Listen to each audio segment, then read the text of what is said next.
Yep, that's me. You're probably wondering how I ended up in this situation.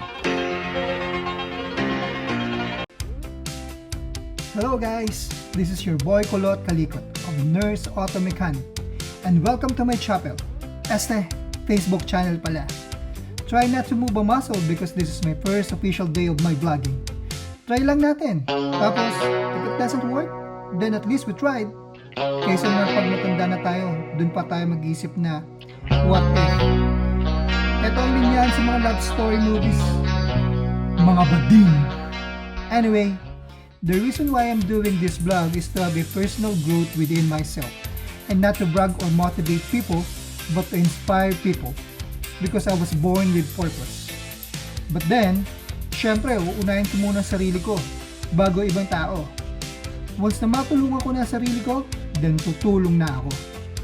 Eventually, magmo-motivate na ako ng ibang tao. Does it make sense? Alright!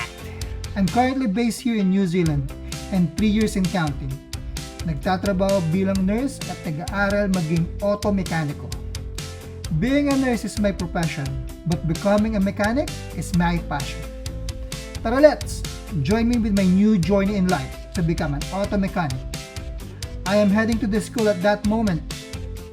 Sobrang excited lang kasi this is my second time around na babalik ulit ako ng school campus.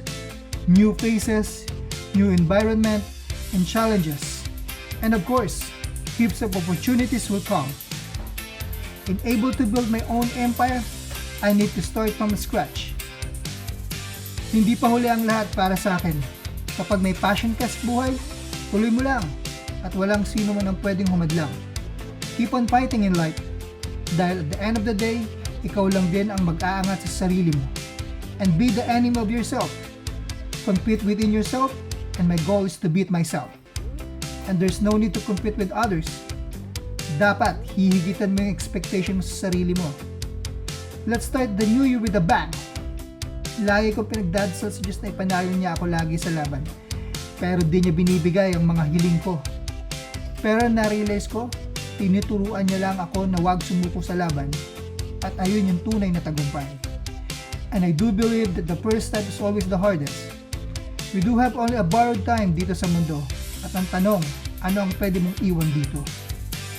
If someone going to ask me what I want to be for the next 10 years, it has nothing to do with my career or goals that I want to have.